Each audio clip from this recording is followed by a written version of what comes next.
name's Bob, and in this real estate video, I am going to be going over the main differences of being a truly full-time real estate agent or a part-time real estate agent. And what is the difference? Is there a change in mentality? Is there a change in lifestyle? Is there a reason to go with one or the other? What are the pros and cons, and how do you operate within both?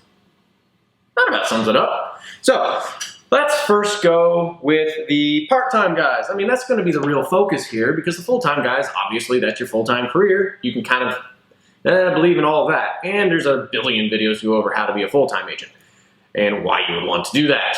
So, let's focus on the part-time guys, actually. So, let's see. Part-time is an interesting kind of classification of real estate agent, because a lot of the times what part-time means is not trying.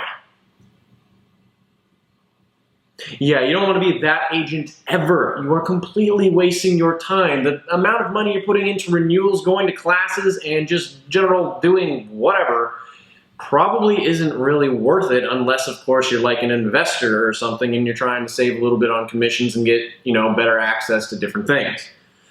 So, we need to delineate between that kind of person and a real part-time person. A real part-time person is someone who's, instead of maybe working 8-10 hours a day, they're working 3, 4, 5 hours a day. And they're giving it 100%.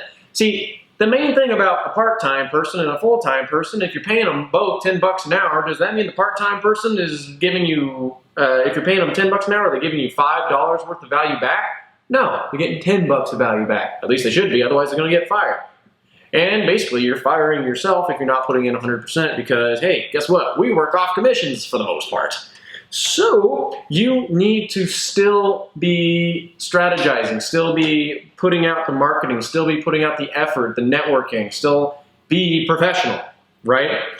But how do you do that with all the time constraints? Well, I'd say the biggest thing that is going to be the big time commitments, the money commitments, is going to be marketing and networking in real estate. And essentially, you're probably just going to be doing less of that. So, the main part where you really have to market, we'll start with marketing, is when you're trying to get a listing. So, you may have to do less listings or not even focus on listings. Maybe you should focus on buyers. In my experience, I'm more in commercial, but in my experience in general, I have found it so much easier to find buyers than to find sellers. Sellers, normally you have to send out direct mail. You got to do this, that, and the other, and that stuff costs money. Whereas with buyers, usually getting a few reviews online and networking, that's for the most part free. The other thing too is you're really going to want to make your time more efficient. What is networking? What is that? I mean, if you're going to be doing that, then you need to make your social events more professional. You need to be professionally minded in everything you do, because the thing about real estate, and a truth about it, is a lot of it is about your confidence level, your attitude, how you carry yourself, because you're kind of like the shepherd of people who are getting really nervous because they're investing a lot of money. So you need to always be giving this ness about you in all your networking situations. And that is going to become notably harder to perform if you're not doing this all the time, because you can't just turn it on and turn it off. So you're going to have that sort of feeling inside of you. You're going to have to find other ways to continue that mental level, that mental energy, that mental vigor, while you're not doing real estate. If your day job, if your full-time job basically makes you, have this same personality anyway, great. You'll find this is very easy. If not, then you might have to, watch more videos like this, or, inspirational videos, or videos that help bring to you personal confidence, spiritual confidence. For me, I become more confident when I just know more things. So maybe you need to read more, or enjoy the readings you do and make them, instead of just reading Harry Potter, which we all love, but you've read it 3 times. Maybe instead you should read The Economist or something more to do with real estate and the market, right? So adapting little things like that will definitely help continue that mentality. Let's see. The other thing about part-time people, that was more the emotional side of that. Let's get a little more practical. How are you actually going to do part-time things? Well, there's doing it alone, there's doing it with teams. I would suggest if you can get onto a team that will accept a part-time agent, that's pretty sweet, because then you kind of have a built-in network of people doing other parts, because you can't do everything because of the time constraints. You have enough time to be one part of the whole.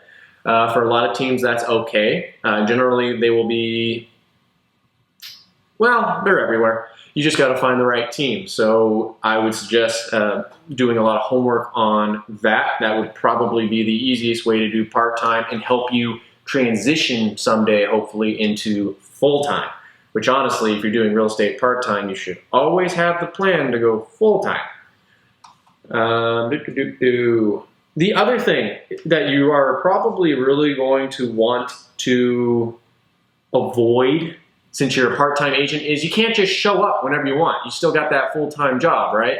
Or whatever job. So you can't just, make appointments at 10 a.m. or 2 a.m. or you probably shouldn't do it at 2 a.m., but 2 p.m. Things like that. So if you're trying to get into things like flipping, this, that, and the other, there is a beauty to making a quick buck or something of the nature, but when you're dealing with very fast closings that could happen at any time, your regular job might get a little mad at you because the two worlds might cross. And believe me, they don't like to cross, especially your boss won't like this. He doesn't like this. So you should try to do things that you can, budget time better for. And if you start getting into contracts, if it doesn't affect the actual ongoing parts of the deal, maybe you should write the contracts in, like closing dates, inspection dates, around when you know you'll be available or be able to do the work. Just a little tidbit there that you probably should be thinking about ahead of time, instead of, learning the hard way by losing your full-time job and then you are regrettably in real estate full-time before you were planning to.